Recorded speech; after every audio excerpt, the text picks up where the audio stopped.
Pero estamos en una serie de exposiciones sobre el libro de Romanos. Romanos capítulo 1. Si podríamos ponernos de pie, por favor, para leer la palabra de Dios.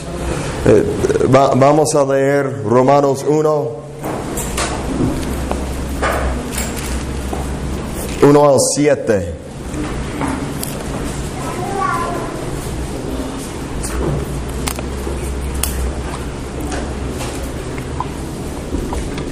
Pablo, siervo de Jesucristo, llamado a ser apóstol, apartado para el Evangelio de Dios, que Él había prometido antes por sus profetas en las Santas Escrituras, acerca de su Hijo, nuestro Señor Jesucristo, que era del linaje de David según la carne, que fue declarado Hijo de Dios con poder, según el Espíritu de santidad, por la resurrección de entre los muertos, y por quien recibimos la gracia y el apostolado, para la obediencia a la fe en todas las naciones por amor de su nombre, entre las cuales estáis también vosotros, llamados a ser de Jesucristo, a todos los que estáis en Roma, amados de Dios, llamados a ser santos, gracia y paz a vosotros, de Dios nuestro Padre y del Señor Jesucristo. Amén.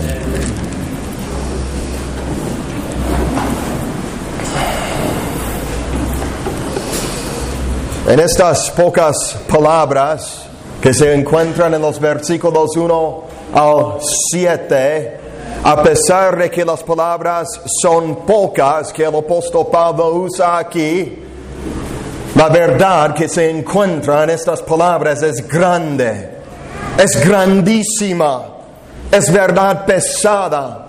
Es verdad que va directamente al corazón del plan y del programa que Dios tiene para el mundo.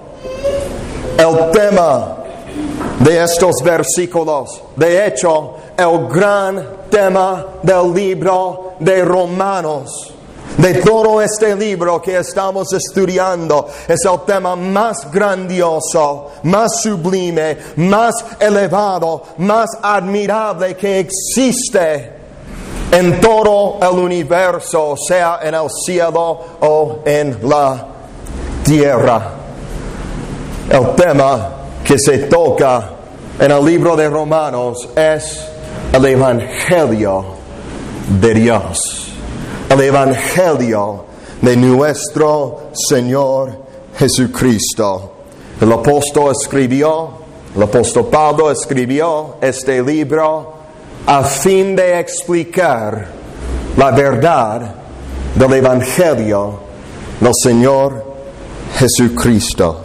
De hecho, aquí en los primeros versículos, en versículos 1 al 7, en esta introducción, el apóstol Pablo resume las verdades esenciales del Evangelio que luego va a exponer en más detalle a través del resto de esta carta.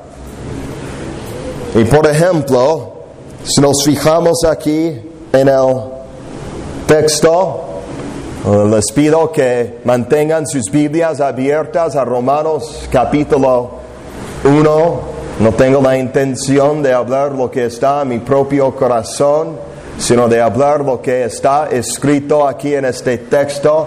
Así que lo tengamos delante de nosotros. En los primeros versículos aquí, el apóstol esto es impresionante.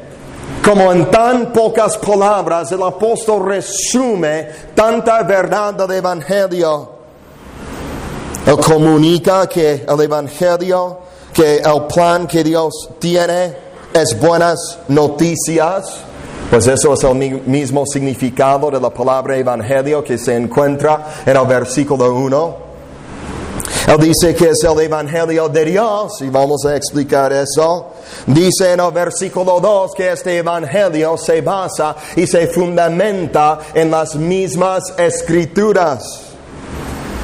Dice en el versículo 3 que el tema de este evangelio es el Señor Jesucristo, el Hijo de Dios. Él lo llama el Señor Jesucristo, destacando la verdad del señorío de Cristo. Y él dice que es el Señor Jesucristo, o sea, Jesús, destacando la verdad de su humanidad, de su verdadera humanidad, del Jesús histórico que vivió en la tierra hace 2000 años. Y dice que es el Señor Jesucristo, y Cristo quiere decir Mesías, Rey ungido, Salvador del mundo. Lo dice en el verso 3, también en 3, él dice las palabras según la carne, destacando la verdad de la encarnación del Hijo de Dios y de la plena y verdadera humanidad del Hijo de Dios. Él dice en el verso 3 también que vino según el linaje de David en cumplimiento del pacto davídico, de realeza.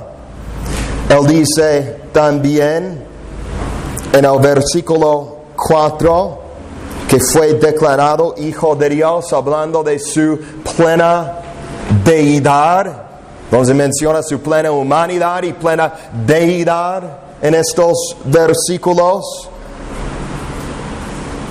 según el Espíritu de santidad, que no tenía pecado, que nunca pecó, que era perfectamente santo, por la resurrección de entre los muertos. Entonces estuvo muerto, verdaderamente murió, el Hijo de Dios murió. Es parte del corazón del Evangelio, y el mismo que murió es el mismo que resucitó, triunfando sobre la muerte, resucitado de los muertos. Y cuando habla de que fue declarado Hijo de Dios con poder, está hablando también, o implicando más bien, su exaltación, su gloria.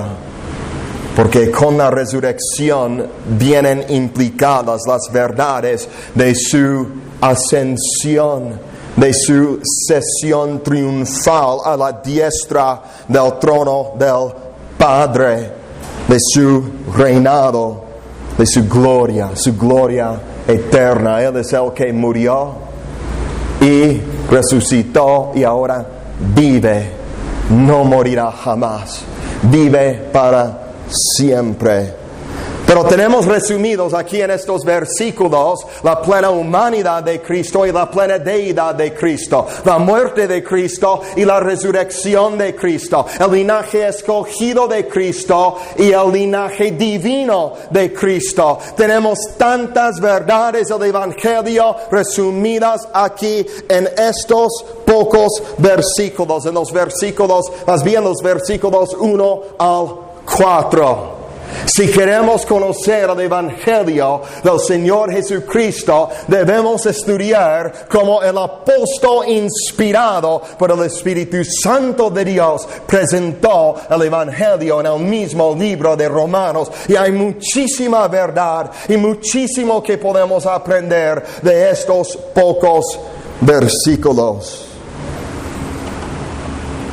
Ahora, si yo tuviera que definir el Evangelio, yo creo que podemos dar varias definiciones del Evangelio, pero voy a dar una definición que yo creo que engloba las verdades principales que se encuentran aquí en este texto. El Evangelio es las buenas noticias de lo que Dios ha hecho en la persona y por la obra de su Hijo Jesucristo a fin de salvar a los pecadores. En primer lugar, el Evangelio es buenas noticias. Es las mejores noticias que existen en todo el mundo, como vamos a ver. Amén. Pero es las buenas noticias de lo que Dios ha hecho. ¿Quién lo ha hecho? El mero hombre no lo ha hecho, el hombre no lo ha logrado. Cuando hablamos del Evangelio, no estamos hablando del desempeño humano, sino del logro divino, de lo que Dios mismo hizo en la persona de su Hijo. Su persona consistiendo de plena deidad, plena humanidad, esas dos naturalezas distintas, unidas en una sola persona, en el cuerpo del Señor Jesucristo, de tal manera que dice la palabra que en Él habita corporalmente toda la plenitud de la deidad, y por lo tanto lo que Cristo hizo para lograr nuestra salvación es lo que Dios mismo ha hecho para lograr nuestra salvación, porque lo que Cristo hizo, Dios hizo. Lo que Cristo hace, Dios hace. Cristo es plenamente deidad, plenamente Dios. Las buenas noticias de lo que Dios ha hecho en la persona y por la obra, por su encarnación, por su vida, por su enseñanza, por su sufrimiento, por la corona de espinos que fue puesta en su cabeza, por la burla de la gente, por ser azotado, por ser clavado a una cruz, por llevar sobre sí la maldición que todos nosotros merecíamos, que teníamos sobre nosotros por haber infringido la santa y perfecta y justa ley de Dios. Esa maldición y toda la ira de Dios acumulada sobre nosotros cayó sobre Él en la cruz. El Hijo de Dios murió. Él murió.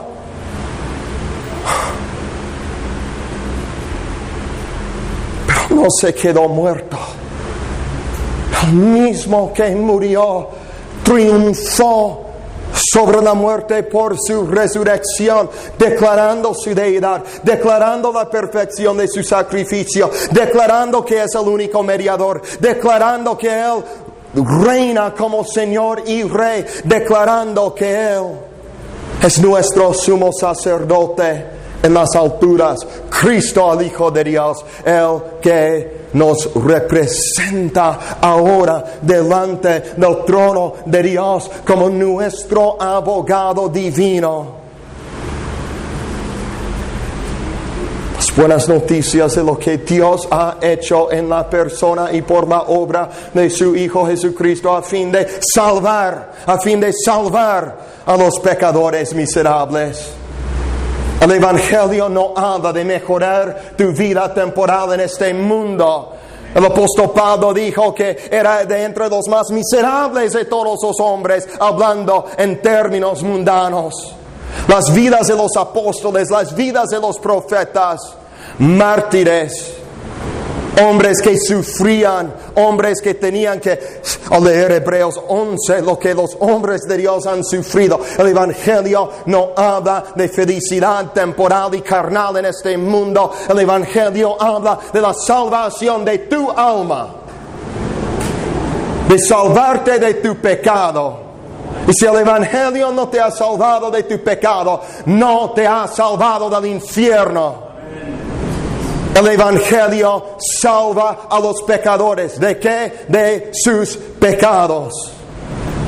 Y nos salva de vivir una vida miserable sin Dios.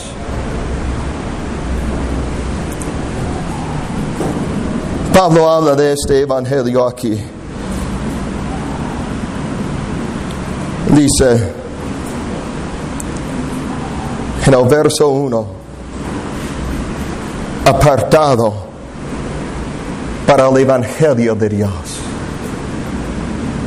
Apartado para el Evangelio de Dios. Pablo vivía para una sola cosa: proclamar la gloria del Evangelio de Dios.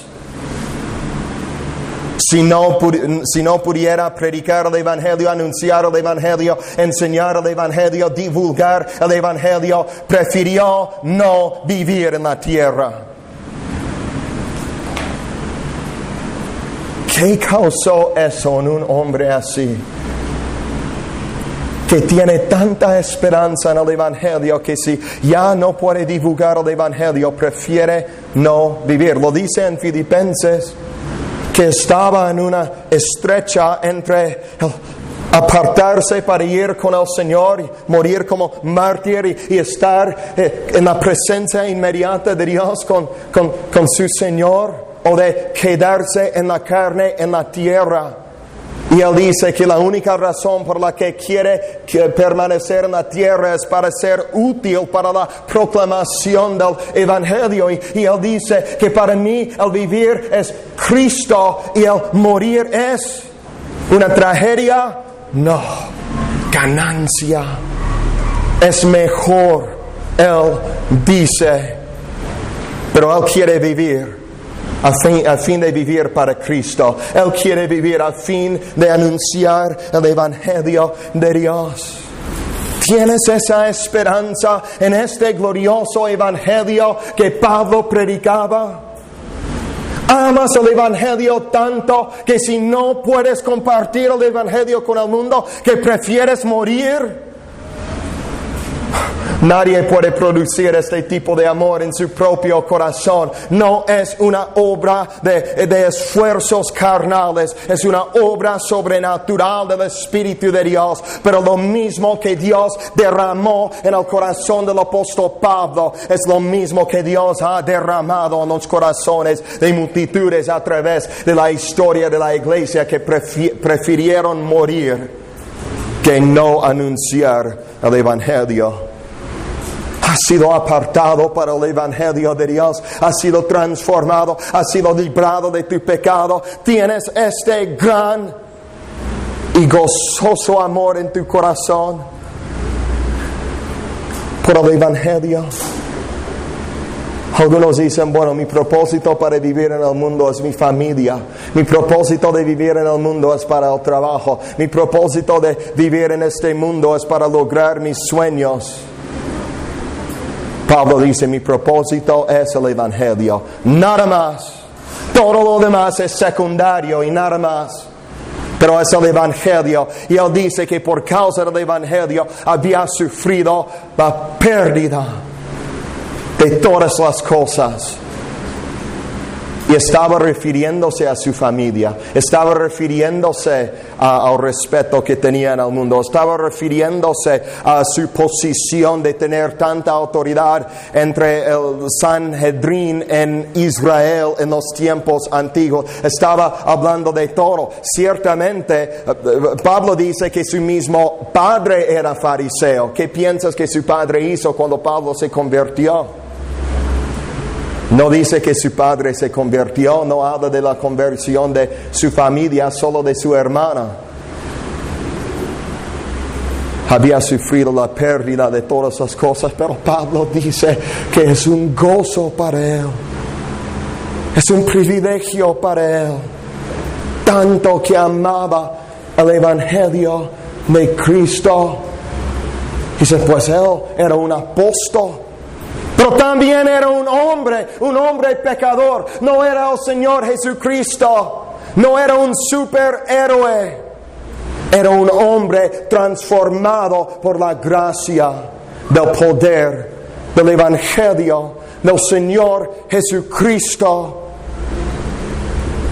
Y el mismo Evangelio es lo que presenta aquí en el libro de Romanos. Y es el mismo Evangelio que dice en el verso 16 que es el poder de Dios para salvación a todo aquel que cree. Es el mismo Evangelio que nos transforma a nosotros. Es el mismo Evangelio que derrama el amor de Dios en nuestros corazones por ese Evangelio, de tal manera que tengamos la misma esperanza que Pablo tenía en el Evangelio.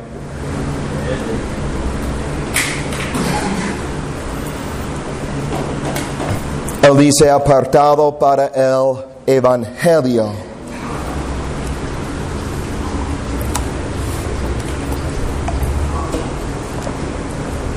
El Evangelio de Dios. ¿Por qué lo llama el Evangelio? ¿Ahora has meditado en esto? De todas las palabras que Dios en su soberanía, de todas las palabras que el Espíritu de Dios inspiró a los profetas y los apóstoles de escribir para describir su mensaje salvador, escogió utilizar la palabra euangelion en el texto griego, que es evangelio. ¿Por qué no se llama simplemente el mensaje de Dios o el mensaje de Jesucristo? ¿O por qué no se llama la comunicación o la revelación de Dios? ¿Por qué no se llama la información de Dios? ¿Por qué lo llama el Evangelio de Dios? Porque el significado de la misma palabra Evangelio es buenas noticias. Y si hay una sola cosa que podemos decir acerca de este mensaje salvador de Dios, es que es gloriosas, buenas noticias. Estas buenas noticias de cómo Dios envió a su Hijo al mundo para salvarnos, para que seamos participantes de su gozo eterno. El Evangelio es radicalmente diferente de todos los otros mensajes del mundo que dicen ser mensajes salvadores. El Evangelio está totalmente en su propia categoría. No tiene igual, no tiene comparación, porque las buenas noticias del Evangelio son tan radicalmente buenas. Vida eterna, vivir para siempre en la presencia de un Dios que tiene gozo infinito, amor infinito, bondad infinita, gozar de las riquezas de su presencia para siempre, ser salvados de nuestra maldad, ser salvados de nuestra miseria, ser salvados de nuestro pecado. Este mensaje no tiene igual. De hecho, esta palabra evangelio que Pablo usa aquí tiene un trasfondo muy rico en las Escrituras del Antiguo Testamento. Hay que recordar aquí que Pablo, antes de su conversión, era fariseo y conocía las Escrituras. Y especialmente después de su conversión, el Espíritu de Dios abrió su mente por su iluminación divina a fin de entender las Escrituras de alguna manera asombrosa, como apóstol con revelaciones divinas. Y de hecho hay una palabra que existe en el idioma hebreo que significa lo mismo que el significado de la palabra griega euangelion. Es la palabra hebrea basar, que quiere decir publicar o anunciar buenas nuevas. Esta palabra no solo habla de buenas nuevas, sino de la proclamación de las buenas nuevas, la publicación de estas buenas noticias. Su significado es precisamente igual al significado de la palabra griega, porque también en el texto griego, cuando dice evangelio, hay algo que viene implícito en la palabra evangelio, porque no solo significa buenas noticias, sino la divulgación de buenas noticias. Algunos ejemplos en el Antiguo Testamento, 2 de Samuel 4:10. Allí se encuentra esta palabra hebrea que se tradujo en la Septuaginta, que es la traducción de las Escrituras del Antiguo Testamento al griego koine, que es el griego de los tiempos de los apóstoles hace 2000 años y es el griego que se encuentra en el Nuevo Testamento. Y cuando antes del primer siglo después de Cristo, cuando tradujeron la Septuaginta, fue traducida por judíos, ellos tradujeron esa palabra hebrea con la palabra griega euangelion. Dice 2 de Samuel 4:10.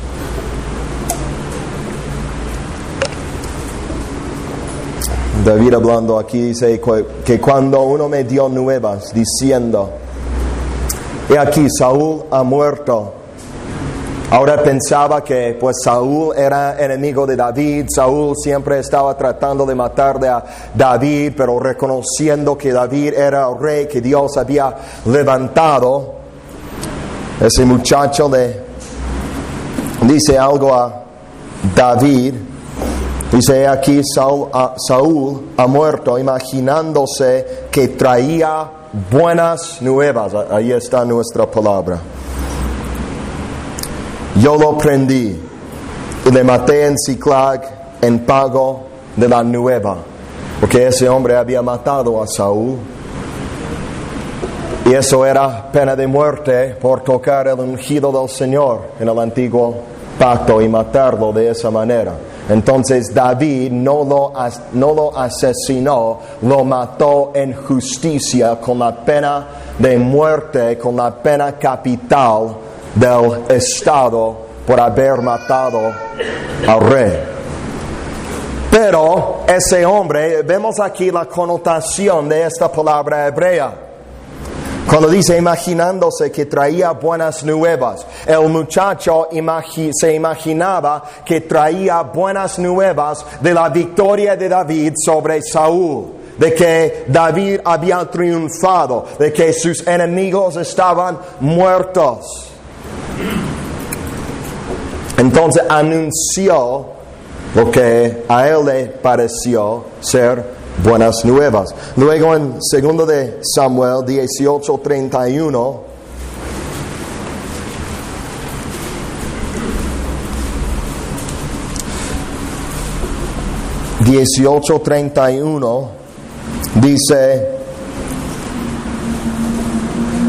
luego vino el etíope y dijo, reciba nuevas, mi señor el rey. Entonces está proclamando nuevas que él piensa ser buenas nuevas. Que hoy Jehová ha defendido tu causa de la mano de todos los que se habían levantado contra ti. Hay algunos otros ejemplos en el Antiguo Testamento, pero lo que vemos aquí claramente es que esa palabra hebrea que se encuentra allí se utilizaba para anunciar buenas nuevas de salvación.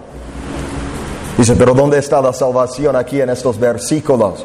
Pues el contexto. En el contexto de guerra tenían enemigos. Si ellos no vencen a sus enemigos los vencen a ellos y ellos mueren, se pierden.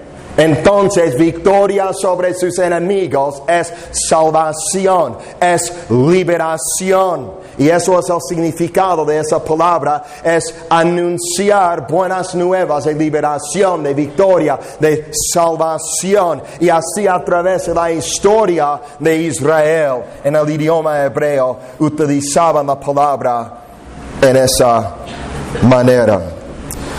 Pero al llegar al libro de Isaías, esta palabra hebrea llega a tener una connotación más interesante y que tiene más aplicación directa a la palabra griega euangelion que se encuentra en Romanos 1.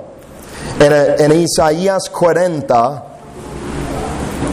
el profeta Isaías se conoce como profeta evangélico y se conoce así porque este profeta anunciaba el evangelio y profetizaba del evangelio quizás más que cualquier otro profeta. Digo, claramente profetizando sobre el evangelio. Isaías 40, versículo 9.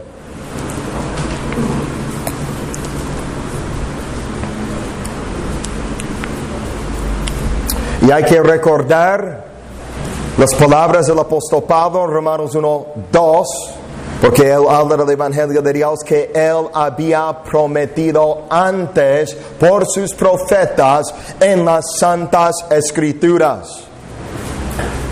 Entonces, este Evangelio lo vemos en las Escrituras del Antiguo Testamento y lo vemos allí profetizado y prometido claramente. Los profetas profetizan acerca de tiempos que son futuros para ellos, que tienen que ver con la venida del Salvador al mundo a fin de lograr la salvación y la liberación del pueblo de Dios. Y él dice aquí, 40, verso 9, súbete sobre un monte alto, anunciadora de Sión, levanta fuertemente tu voz, anunciadora de Jerusalén, levántala, no temas, di a las ciudades de Judá, ved aquí al Dios vuestro.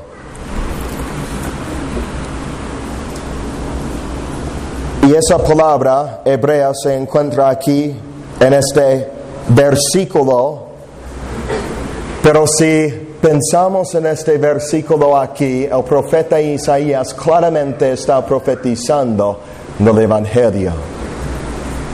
De subir sobre un monte alto, de anunciar a Sión, a Jerusalén, a los escogidos de Dios, a todo el pueblo de Dios, de todo el mundo. ¿Cuál mensaje? Ved aquí al Dios vuestro. Y aquí, Dios. Eso es el mensaje, el Evangelio de Dios. Que Dios ha venido a esta tierra en la persona de Cristo. Que Dios ha logrado nuestra salvación. Luego en 41, 27,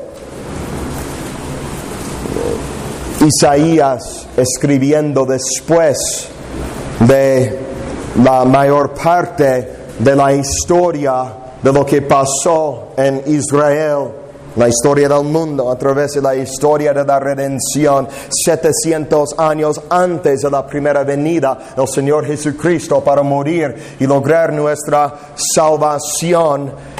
Él profetizando el Espíritu de Dios, el Espíritu de Cristo en Él, ahora ardiendo con una anticipación de lo que iba a pasar con la venida de Cristo a la tierra. Entonces profetiza una y otra vez acerca de esto. Y dice en 27, yo soy el primero que he enseñado estas cosas a Sión, y a Jerusalén daré un mensajero de alegres nuevas.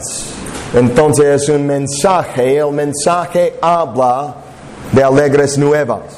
Las palabras alegres nuevas es una sola palabra en el texto hebreo. Basar es la palabra que tiene que ver con la palabra evangelia.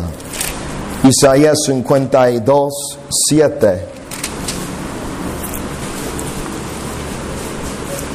Y ustedes conocen este versículo, Pablo lo cita en Romanos 10. Cuán hermosos son sobre los montes los pies del que trae alegres nuevas, del que anuncia la paz, del que trae nuevas del bien, del que publica salvación. Y de hecho lo interesante aquí es que la palabra salvación es básicamente la misma palabra que es el nombre judío del Señor Jesucristo, Yeshua. Entonces el texto dice literalmente del que publica Yeshua, o sea, Jesús. Salvación en Jesús. La palabra de Dios es tan perfecta. Del que dice a Sión, tu Dios reina. Espérate, en el Nuevo Testamento dice que Jesús reina. Dice que Jesús se sienta en el trono. Dice que Jesús es el Señor. Pero aquí dice, tu Dios reina. ¿No será que esté implicando que Jesús mismo es el Dios que reina, siendo el Hijo de Dios y plenamente deidad, que está profetizando acerca de Él y del mensaje de buenas nuevas que iban a ser anunciadas cuando Él viniera a la tierra? 61:1.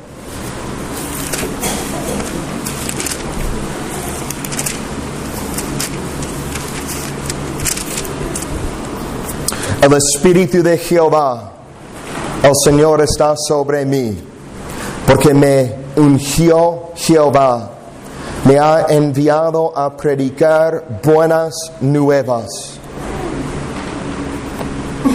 a los abatidos. Jesús leyó ese pasaje en la sinagoga de Nazaret poco después de que comenzó su ministerio oficialmente. Y Él dice que Él es el cumplimiento de este versículo en Isaías. Él es el que fue ungido como el Mesías para anunciar las buenas nuevas del Evangelio. Entonces vemos aquí que los judíos estaban esperando a través de la historia el cumplimiento de estas profecías. Estaban esperando el Hijo de David que iba a venir a fin de reinar como Señor en cumplimiento de las promesas que Dios había hecho con David y con el pueblo de Israel, a fin de que este Mesías reinara para librar a su pueblo de sus enemigos, de sus pecados, y darles la salvación.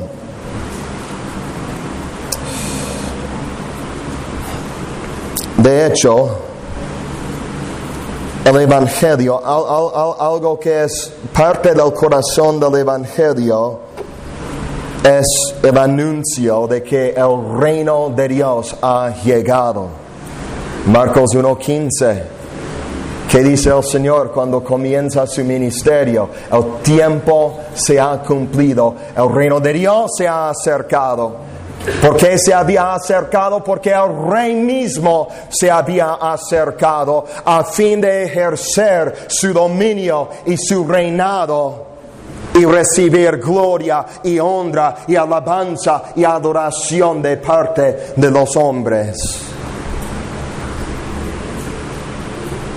Eso quiere decir que si estudiamos el Evangelio y lo que el Evangelio significa a través de las Escrituras de la Biblia y las Escrituras del Antiguo Testamento, no solo hablan del Mesías como el Salvador, sino también de Él como el Señor, como el Rey. Algunos tienen un problema con eso, con hablar del señorío de Cristo como parte del Evangelio de la gracia. Pero yo diría que si el señorío de Cristo no está en el Evangelio que tú crees, entonces lo que tú crees no es el Evangelio que Isaías predicaba, que Jesús predicaba, que el mismo Pablo predicaba. Pablo no predicó un evangelio diferente al evangelio de Isaías y Jesús y Moisés. Es el mismo evangelio que siempre ha sido el poder de Dios para salvación. Y Pablo dice que si uno predica un evangelio diferente, que sea anatema.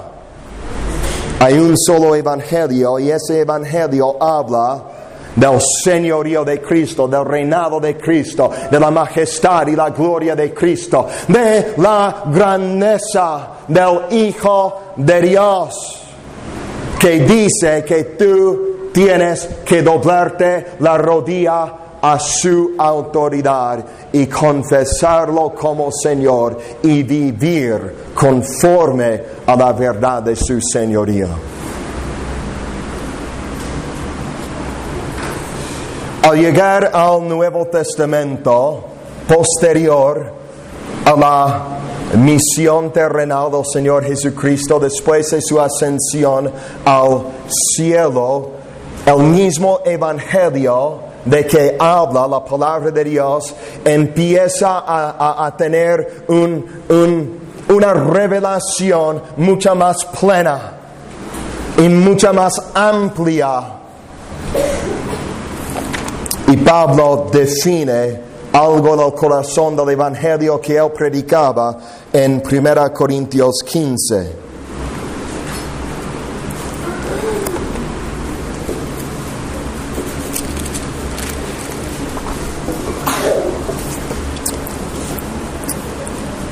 Y en verso 3, él dice: porque primeramente os he enseñado lo que asimismo recibí, que Cristo murió por nuestros pecados conforme a las Escrituras. ¿A cuáles Escrituras estaba refiriéndose? El Antiguo Testamento. El Antiguo Testamento habla de la muerte de Cristo. Y dice, y que fue sepultado y que resucitó al tercer día conforme a las mismas Escrituras del Antiguo Testamento de que está hablando.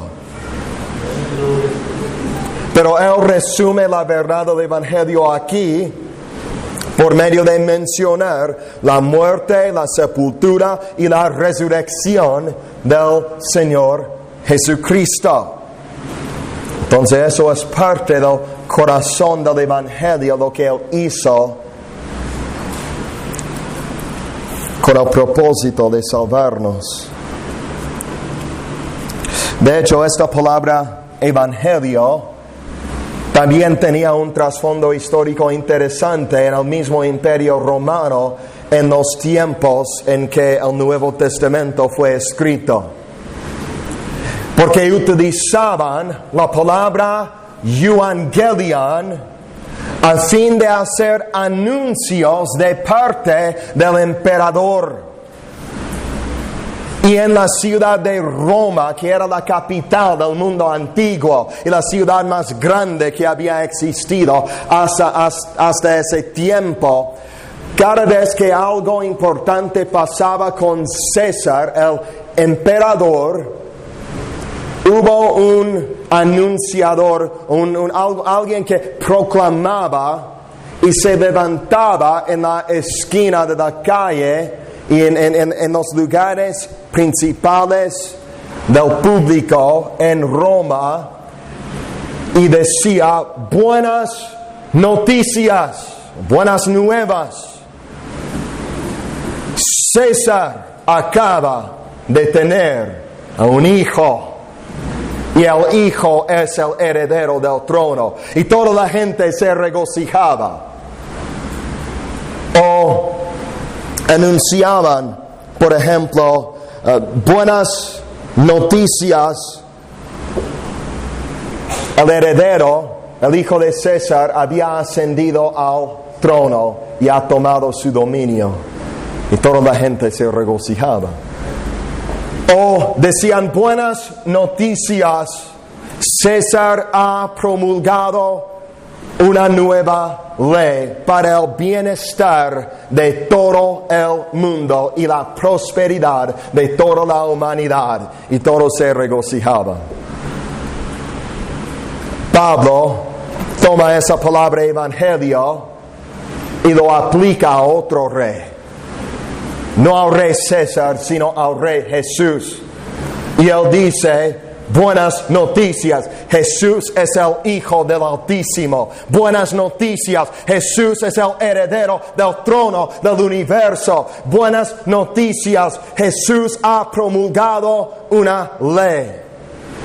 El mensaje de gracia que va a resultar en salvación y paz para todos los que confían en Él. Las verdaderas buenas noticias no tienen nada que ver con nada terrenal, con ningún rey terrenal, sino con el Rey del universo, el Señor Jesucristo. El emperador hablaba de las buenas noticias de que uno tendría el favor de él y el favor de los dioses si obedeciera todas las leyes del Imperio Romano y si ofreciera incienso al nombre o a la imagen de César. Eso no es buenas noticias. O sea, si alguien te dice, yo tengo buenas noticias para ti, tienes que trabajar para ganar algo o merecer algo o tener algún tipo de mérito para con los dioses. Eso realmente no es buenas noticias. Pero si alguien te llegara y dice, yo tengo buenas noticias para ti, te quiero regalar $1 millón. Aquí estás, es tuyo. Dices, ¿en verdad? ¿Es gratis? Ahora, eso es buenas noticias. Todas las religiones del mundo que enseñan que hay que hacer algo, hay que lograr algo, hay que trabajar para algo, a fin de ganar el favor de Dios, o estar bien con Dios, o ser salvo, lograr ser reencarnado como un rey y no como una cucaracha, como enseñan en la India, el hinduismo. Eso no es buenas noticias. Que tienes que sumergirte en el mismo río cientos y cientos de veces cada año y tener miles y miles de ídolos y estatuas a fin de apaciguar la ira de los dioses, sin tener paz, sin tener gozo, sin conocer el amor verdadero de Dios, sin tener la seguridad de la salvación. Eso no es buenas noticias. Las buenas noticias es que Dios te ofrece algo mejor que $1 millón. Aleluya, amén. Dios te ofrece algo mejor que todas las riquezas de este mundo. Dios te ofrece algo mejor de todo lo que el mundo puede ofrecer. Dios te ofrece salvación eterna y Él dice que es gratis, gratis, gratis. Aleluya. Por gracia, no por obras. Es el don de Dios. Pero ¿qué tengo que hacer a fin de recibirlo? Nada más recibirlo por fe. Humíllate y recíbelo. Esto es el problema aquí. Que estas buenas nuevas del Evangelio son tan radicalmente buenas que al hombre le cuesta trabajo creerlas.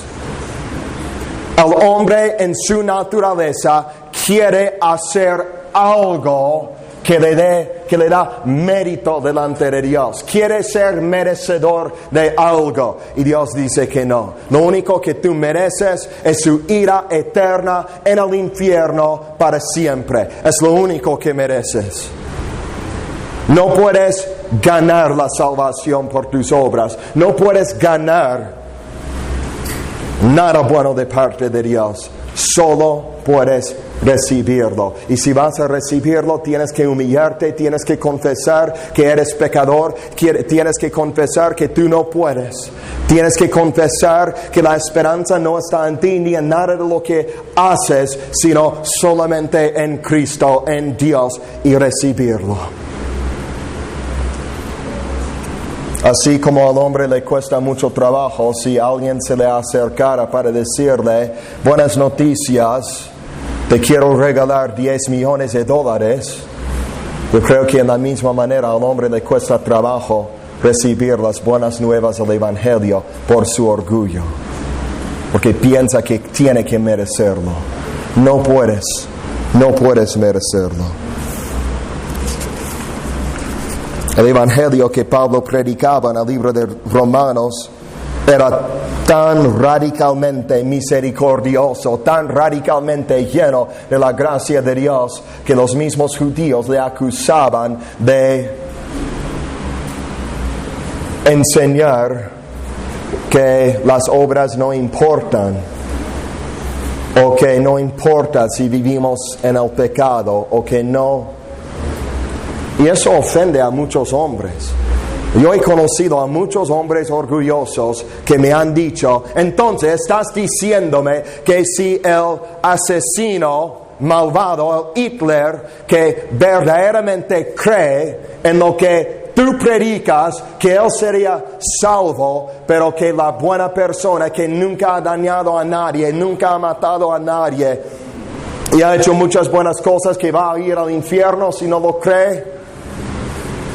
Sí, es lo que estoy diciendo. Y no soy yo el que lo dice, es la palabra de Dios que lo dice. Porque esa buena persona que ha hecho muchas buenas obras no existe. Y lo que está pasando es que tú estás juzgándolo basado en tu opinión caída, que ha sido afectada por el mismo engaño del pecado. El problema es que tú no ves el pecado como Dios lo ve. Dios ve a esa buena persona como un monstruo de iniquidad, como una persona vil y abominable que bebe la iniquidad como agua, dice el libro de Job. Dios dice que todas sus buenas obras son como trapos de inmundicia. Dios dice que nunca lo ha hecho lo bueno. Dios dice que no busca a Dios. Dios dice que esa persona es hijo del diablo. Juan capítulo 8. Entonces lo que tú piensas que esa persona es, no es lo que Dios dice que es. Y al contrario, al asesino malvado, a esa persona mala en los ojos de toda la humanidad, si verdaderamente confía en el Señor Jesucristo, es salvada, no por su propia justicia, sino a pesar de su propia justicia, porque Dios toma la perfecta justicia de Cristo y la cubre. Y es justo. Y vamos a verlo luego, si Dios quiere, en Romanos capítulo 3. Pero eso es lo que es justo. El problema no es que Dios hace justicia en derramar gracia abundante sobre el más grande de pecadores. Eso no es el problema. El problema es el orgullo de los hombres que quieren ganar algo de parte de Dios a fin de poder jactarse en la presencia de Dios. Pero dice en Efesios 2 que la salvación es por gracia, precisamente para que nadie se gloríe. Nadie puede gloriarse, nadie puede jactarse. Lo único que podemos hacer cuando Dios nos salva es poner nuestra nariz en el mismo cemento del piso y decir: Dios, no soy digno de lo que me has dado. En el Nuevo Testamento, el apóstol Pablo utiliza varias diferentes frases para describir el Evangelio. Voy a mencionarlos. No habrá tiempo para ir a todos estos en nuestras Biblias. Pero en Efesios 1:13, el apóstol dice que es el Evangelio de vuestra salvación. En Efesios 3:8 es el Evangelio de las inescrutables riquezas de Cristo. En Efesios 6:15 es el Evangelio de la paz. En Gálatas 2:7 es el Evangelio de la incircuncisión. En Hechos 20:24 es el Evangelio de la gracia de Dios. En 2 Tesalonicenses 1:8 es el Evangelio de nuestro Señor Jesucristo. En 1 Timoteo 1:11 es el glorioso evangelio del Dios bendito. En Romanos 2:16 Pablo lo llama mi evangelio. En Romanos 1:16 el evangelio es poder de Dios para salvación. En Romanos 1:9 es el evangelio de su Hijo. Y en Romanos 1:1 en nuestro texto es el Evangelio de Dios. Pero vamos a meditar un poco en esta frase, el Evangelio de Dios, como dice aquí. ¿Por qué es el Evangelio de Dios? Pues sabemos que Dios, el Dios del Evangelio, es el Dios trino. Es el Dios que eternamente existe, revelado en 3 personas.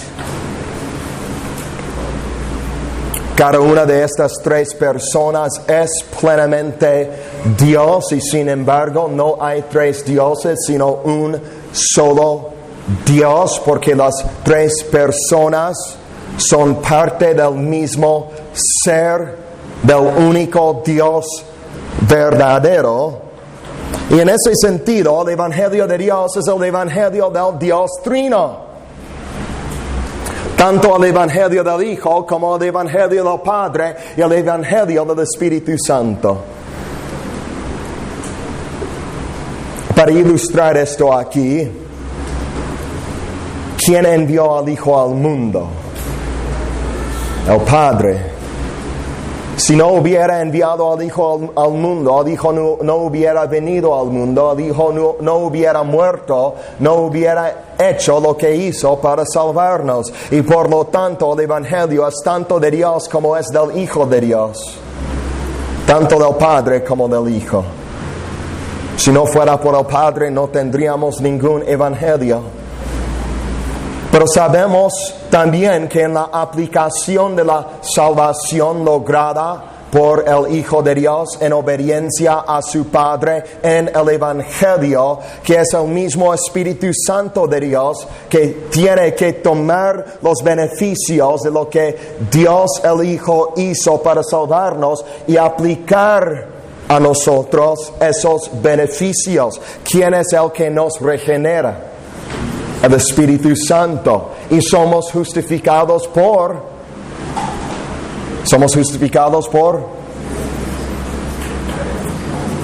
fe. Somos justificados por fe. ¿Qué es la fe? La fe es el don de Dios. ¿Quién es el que nos concede ese don específicamente hablando de la deidad? El Espíritu Santo de Dios. No seríamos salvos por el Evangelio si no fuera por el Espíritu de Dios.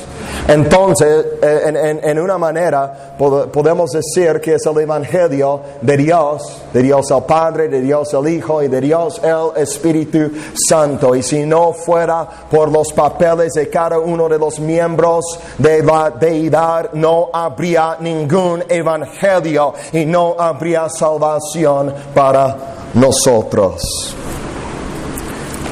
Sin embargo, yo no creo que eso es lo que Pablo está enseñando ahí en Romanos 1:1. No niego que puede ser que estuviera en su mente porque él mismo lo enseña en otras cartas y en otras partes de Romanos. Sin embargo, esto tiene un contexto específico. Romanos 1.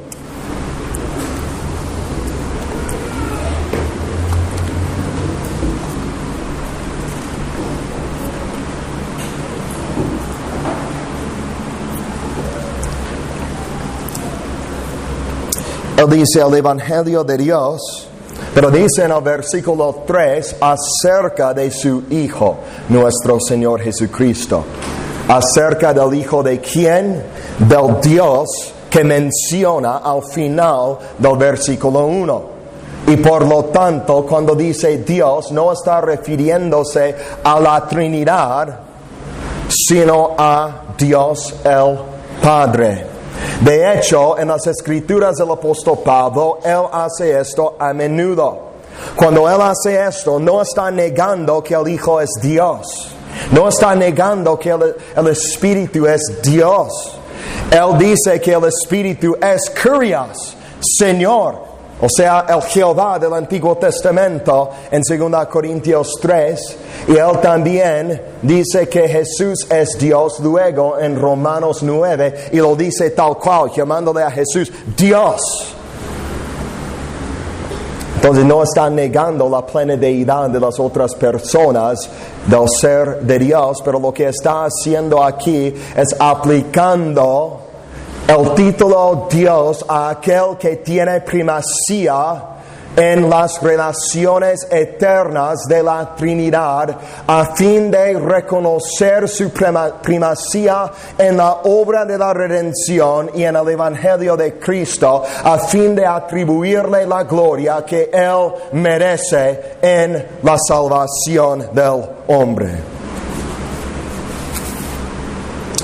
Y para más evidencia aquí de que eso es lo que Pablo está haciendo, veamos al verso 7 de Romanos 1.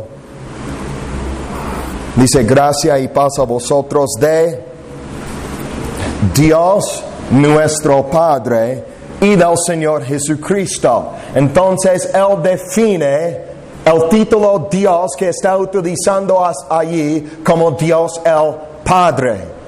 También lo hace en el verso 8. Primeramente doy gracias a mi Dios mediante Jesucristo. Está dando gracias al Padre por medio de su Hijo Jesucristo. Entonces cuando dice el Evangelio de Dios, en el versículo 1, está hablando del Evangelio de Dios el Padre. Ahora, ciertamente no hay división entre el Padre y el Hijo. El Evangelio de Dios el Padre es el Evangelio del Señor Jesucristo. Porque son uno. Son distintos en cuanto a sus personas, pero son uno en cuanto a la esencia de deidad. Pero para ser específico y poder entender este versículo, tenemos que entenderlo así. Cuando dice el Evangelio de Dios, está hablando del Evangelio de Dios el Padre. De hecho, yo creo que esto es algo nuevo para algunos de nosotros, pensar en el Evangelio, no solo como el Evangelio de Cristo, sino el Evangelio del Padre. Hay algo importante aquí que el apóstol está comunicando, y eso es la primacía del Padre. Por ejemplo, en 1 Corintios 11:3, Pablo dice: pero quiero que sepáis que Cristo es la cabeza de todo varón, y el varón es la cabeza de la mujer, y Dios es la cabeza de Cristo. Ahora, eso no está enseñando que Cristo sea menor que Dios o menos que Dios. Él es plenamente Dios, de tal manera que Él dice en el Evangelio de Juan: yo y el Padre, yo, uno somos. Uno somos. Y Él dice que la gloria del Padre es su gloria. Él dice que la justicia del Padre es su justicia. Él dice que la salvación que el Padre da es la salvación que Él da. O sea, en ejemplo tras ejemplo, el Hijo dice que es igual al Padre. Pero aquí la palabra de Dios dice que Dios, el Padre, es la cabeza de Cristo, hablando de las relaciones eternas que existen entre las personas de la Trinidad en cuanto a los papeles y la obra de cada uno. El Hijo no envió al Padre al mundo, el Padre envió al Hijo al mundo. La palabra de Dios no dice que el Padre obedece al Hijo, sino que el Hijo obedece al Padre. El Espíritu procede del Padre y del Hijo, del mismo ser y de la misma esencia de Dios. Y Él mismo es Dios, el Espíritu. Pero hay algo aquí, y eso es que en algún sentido el Padre tiene primacía. En 1 Corintios 15:28, Pablo dice: 15:28. Pero luego que todas las cosas le estén sujetas a Cristo, entonces también el Hijo mismo se sujetará al que le sujetó a Él todas las cosas, para que Dios, hablando del Padre, sea todo en todos. Supremo, reconocido en su primacía, recibiendo todo el reconocimiento que Él justamente merece en la eternidad futura. Pablo dice estas cosas no para disminuir la gloria del Hijo, porque el Hijo tiene la misma gloria que el Padre tiene, pero lo hace para exaltar la grandeza del Padre. Cuando dice que nadie ha visto a Dios jamás, está refiriéndose al Padre mayormente. pero al Hijo sí lo ha revelado. Esto es importante, hermanos, porque a veces disminuimos la gloria y la obra del Padre en la obra de la salvación. Cuando hablamos del Evangelio y no mencionamos los papeles importantes y distintos que el Padre tiene en decretar, planear y llevar a cabo la salvación del hombre. Y hay que tener cuidado de no equivocarnos aquí. Todos aquellos que niegan los decretos eternos de Dios, todos aquellos que niegan la doctrina bíblica de la predestinación, todos aquellos que niegan la soberanía de Dios en la salvación, disminuyen la gloria de Dios el Padre en el Evangelio de Cristo. Cuando Pablo explica el Evangelio o expone el Evangelio en Efesios 1, él habla de la predestinación varias veces, dando gloria a Dios el Padre por eso. La predestinación no quiere decir que los que quieren ser salvos no pueden ser salvos. La predestinación quiere decir que los que quieren ser salvos pueden ser salvos. Porque si Dios no hubiera predestinado, nadie hubiera respondido al Evangelio. Si Dios no te hubiera escogido a ti, tú jamás le hubieras escogido a Él.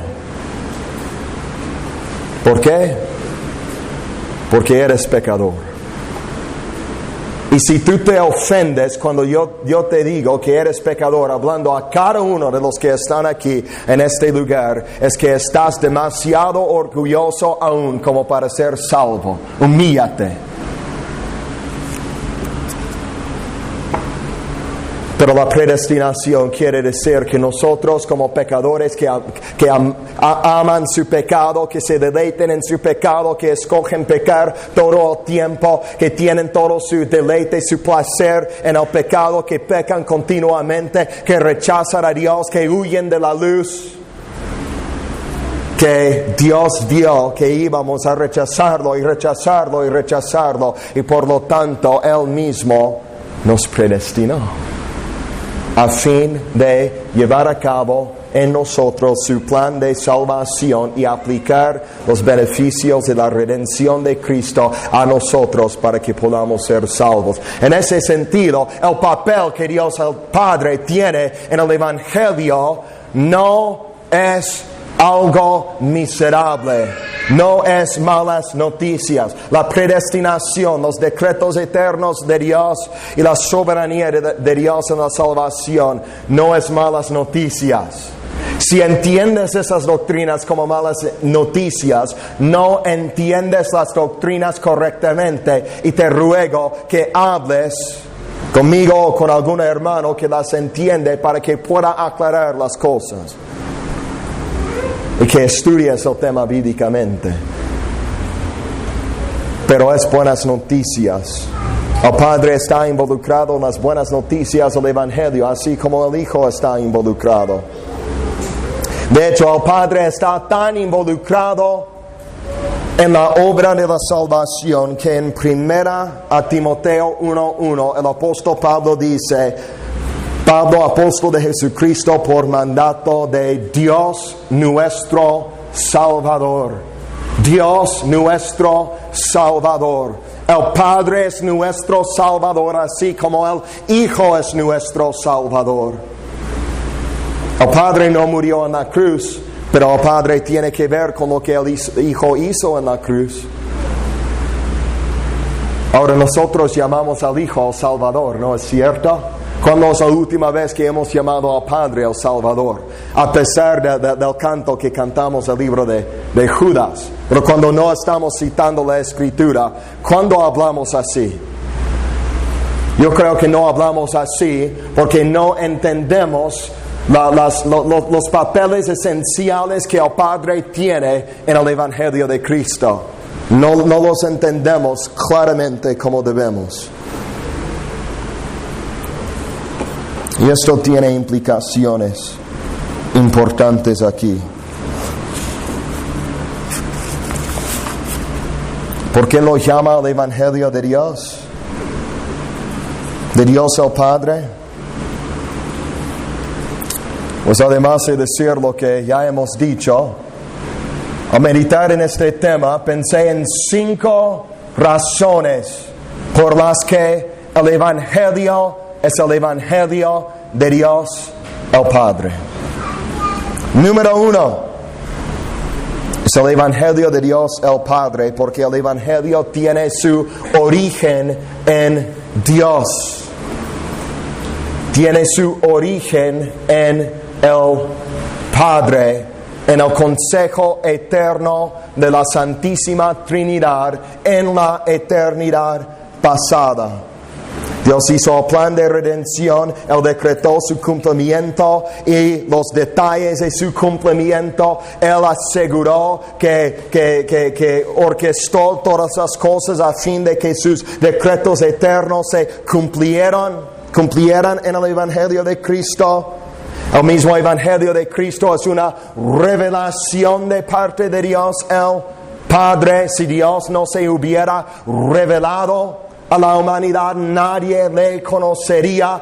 Dios mismo, el Padre, es Él que en su gracia escogió revelarse y bajarse y humillarse a fin de darse a conocer a la humanidad por medio de los pactos redentores que ha hecho a través de la historia y por medio de enviar a su Hijo. Y Dios el Padre es el que tomó el iniciativo para buscar el hombre. Si tú dices que la salvación es para los que buscan a Dios, y eso es lo único que dices, es lo único que entiendes, tu evangelio está mal. El evangelio no habla de cómo el hombre busca a Dios. El evangelio habla de cómo Dios busca al hombre. Y Dios el Padre en la eternidad pasada, habiendo decretado todas las cosas que iban a pasar, habiendo sabido que la caída del hombre iba a pasar de los mismos seres humanos que habían sido hechos y creados en su misma imagen y su misma semejanza, que iban a distorsionar la imagen de Dios en la cual fueron creadas, y que Dios mismo, siendo un Dios redentor, siendo el Dios de amor, siendo un Dios de misericordia, decretó todo el plan de salvación a fin de redimir su raza caída. Tito 1:1-2 dice Pablo, siervo de Dios. Lo impresionante es que esto también está en la salutación de Pablo cuando empieza una epístola. Pablo no esconde estas verdades de los papeles o las obras de Dios el Padre en la salvación. Cuando habla a los creyentes, muchas veces son las primeras cosas que menciona.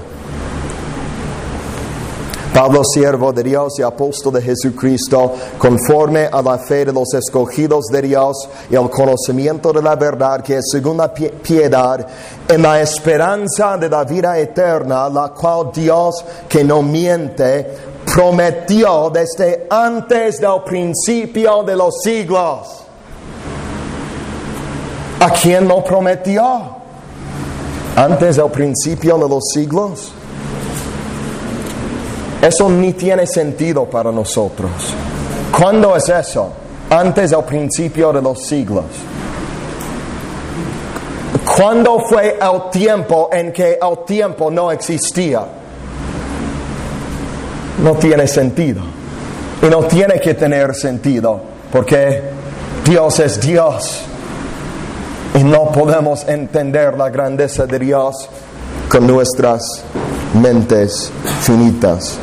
Sin embargo, Dios prometió la vida eterna. Dios el Padre hizo el plan de redención y decretó que la vida eterna de sus escogidos, conforme a la fe de los escogidos, dice, ¿para con quién? ¿A quién hizo la promesa?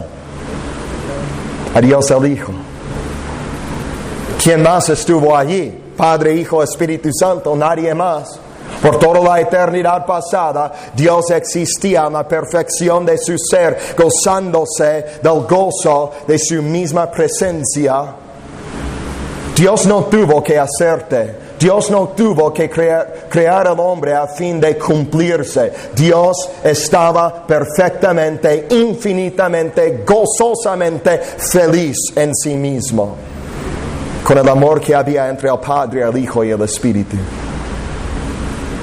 Pero Dios el Padre, habiendo decretado todo lo que iba a pasar, la creación, la humanidad, la caída y todo lo que iba a pasar, también prometió a Dios el Hijo la salvación y la vida eterna de todos sus escogidos, que el Padre dio y regaló al Hijo como un regalo de su amor. Hijo, voy a hacer a un grande pueblo.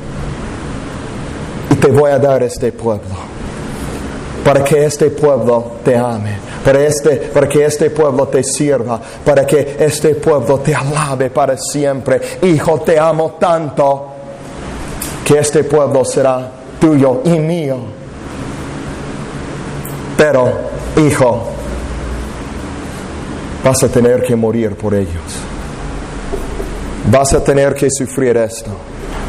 Dios lo decretó, todo lo decretó en la eternidad pasada. La caída del hombre no fue el plan B, fue el plan A, el perfecto plan de Dios. Porque nuestra redención es parte del plan perfecto de Dios, a fin de dar gloria al Hijo y luego dar gloria al Padre por toda la eternidad. Número 2, el Evangelio es el Evangelio de Dios el Padre, porque Dios el Padre es su autor y Dios es el dueño del Evangelio. El Evangelio es la propiedad de Dios. Si Él orquestó el Evangelio, si Él hizo el plan del Evangelio, eso quiere decir que la autoría del Evangelio le pertenece a Dios. Y por lo tanto, Dios, siendo su autor, es el dueño exclusivo del Evangelio. Le pertenece a Él. Dios escribió el libro de la historia humana y Dios escribió todo lo que se encuentra en el libro de la vida del Cordero. Dios tiene los derechos del autor. Y eso quiere decir que el hombre no los tiene. Que el Evangelio no es de la autoría humana. Que el hombre no tiene ningún derecho de manipular el Evangelio, de cambiar el Evangelio, de adulterar el Evangelio, de modificar el Evangelio a fin de conformarse a sus gustos. Así como el arca del pacto no podía ser tocado bajo la amenaza de pena de muerte, sino que tenía que ser transportado de la manera precisa que Dios mismo había ordenado. En la misma manera, el Evangelio del nuevo pacto no debe ser tocado, sino transportado precisamente como Dios ordenó en su palabra, porque es suyo. Ay del hombre que corrompe el Evangelio de Cristo. Son espantosas esas maldiciones que caían sobre las personas bajo la ley mosaica. Pero esas maldiciones no son nada en comparación al horror que cae sobre las personas que están bajo la maldición del Evangelio por medio de manipularlo y predicar un Evangelio diferente. El Evangelio le pertenece a Dios. Número 3. El Evangelio es el Evangelio de Dios, porque se trata del tema de Dios. Dios mismo es el gran tema del Evangelio. Su tema principal es Dios. El Evangelio habla de la naturaleza de Dios y habla de los atributos de Dios. Y este mismo Dios del Evangelio se comunica al hombre por medio de este mensaje. Impresionante, ¿no? Palabras habladas, palabras escritas, pero por medio de palabras habladas y palabras escritas, el Dios omnipresente y todopoderoso se revela. Porque este mensaje habla de Dios mismo, habla de la fidelidad de Dios. Dios siendo tan fiel, el hombre siendo tan infiel. Y la misma infidelidad del hombre al pecar y pecar y pecar contra Dios. La apostasía de Israel, su idolatría. Pero toda la infidelidad del hombre no anula la fidelidad de Dios en guardar sus promesas, en guardar el pacto abrahámico, en enviar a su Hijo al mundo para morir y salvarnos. De hecho, la infidelidad del hombre magnifica la fidelidad de Dios. Impresionante. Y esa fidelidad se demuestra tan claramente en el Evangelio. También la paciencia de Dios, dice Pablo en Romanos 3.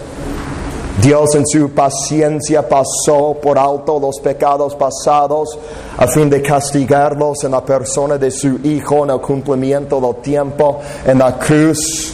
Paciente. Los hombres pecan y Dios espera en misericordia y bondad. La justicia de Dios se revela en el Evangelio, según Romanos 1:17, el poder de Dios, la gracia de Dios, el amor de Dios, o sea, todos los atributos de Dios de alguna manera u otra se revelan por medio del Evangelio. Este Evangelio habla de Dios. Si el Evangelio que tú predicas habla del hombre, se centra en el hombre y se centra en los beneficios para los hombres y la felicidad humana y al hombre, no es el Evangelio de Dios de Romanos 1:1. El Evangelio de Dios habla de su grandeza, su gloria, sus atributos. Número 4. Es el Evangelio de Dios porque consiste, escucha bien, porque consiste del don de Dios mismo. El Evangelio consiste del don de Dios mismo. Dice 1 de Juan 4 que Dios es amor. Dios es amor, no tiene amor, Él es amor en su esencia. Y si Él es amor, Él quiere lo mejor para los suyos. Si Dios es amor y tú eres hijo de Dios, Él quiere lo mejor para ti. Si tú tienes un hijo y eres un buen padre, tú quieres el mejor para tu hijo. ¿No es cierto? Pero ¿qué es lo mejor para nosotros? ¿Juguetes? ¿Son los juguetes? ¿Montañas y montones de juguetes para tu hijo? ¿Es lo que le das? ¿Es lo mejor para él? ¿Qué es lo mejor para nosotros? El mejor carro, la mejor computadora, las mejores vacaciones, la mejor esposa, éxito mundano, salud, prosperidad. ¿Qué es lo mejor para nosotros? Nada de eso. Todo eso es basura a la luz de la grandeza de la eternidad. Lo mejor que Dios puede darnos es Dios mismo. Dios es lo mejor. Dios.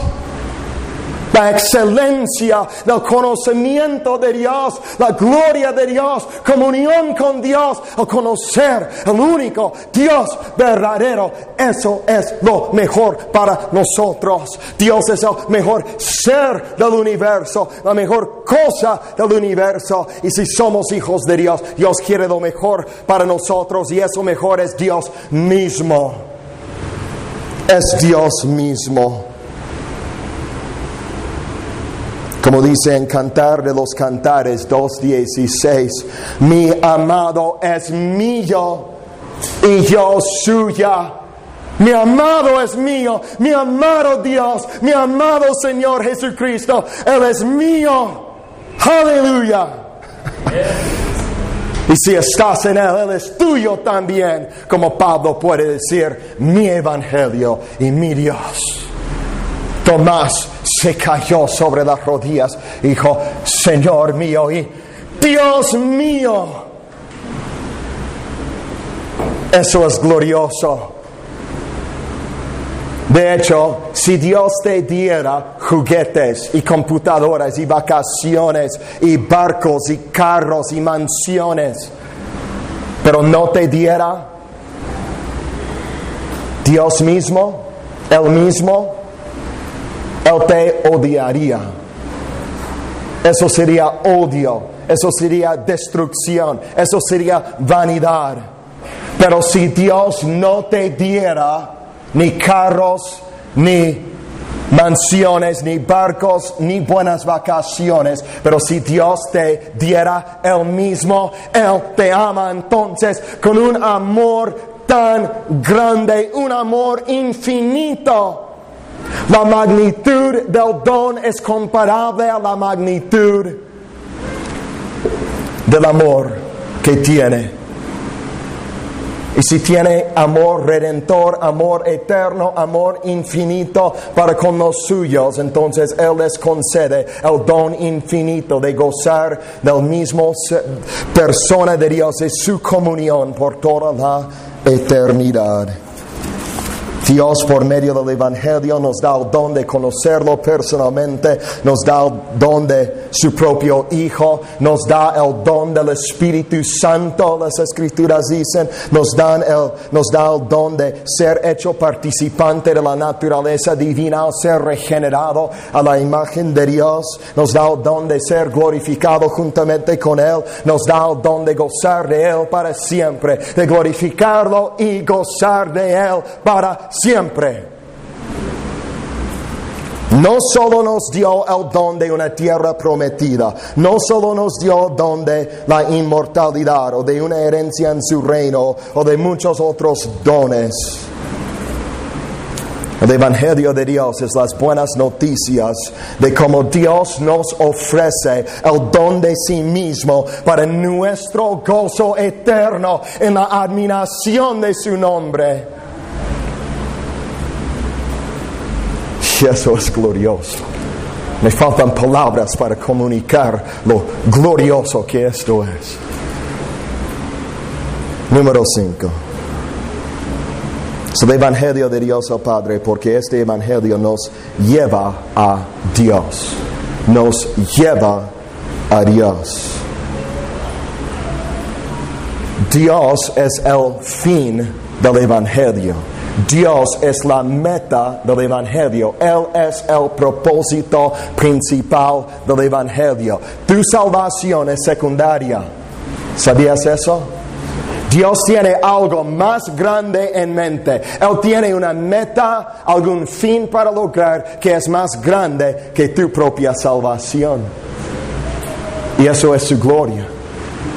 Dios busca su gloria sobre todas las cosas. Y el mismo Evangelio que nos salva nos lleva a glorificarlo a Él. Efesios 1:12 dice, a fin de que seamos para alabanza de su gloria, nosotros los que primeramente esperábamos en Cristo. Efesios 1:13 al 14, fuisteis sellados con el Espíritu Santo de la promesa, que es las arras de nuestra herencia hasta la redención de la posesión adquirida para alabanza de su gloria. Él también lo dice en Efesios 1:6, para alabanza de la gloria de su gracia. La gracia es el medio por el cual tú glorificas a Dios, pero es la gloria que Él recibe, que es el fin que Él tiene en su mente cuando Él derrama su gracia sobre ti. O sea, hay algo más importante que tú en el universo, y eso es Dios. Y por lo tanto, el propósito de Dios es más importante que tu propósito. Y esta es la salvación. ser transformado de tal manera que ya no buscamos nuestros propios fines, sino que buscamos el fin que Él tiene, que es buscar su gloria, glorificarlo a Él. Voy a leer una cita que encontré de John Piper, de un libro bueno que tiene.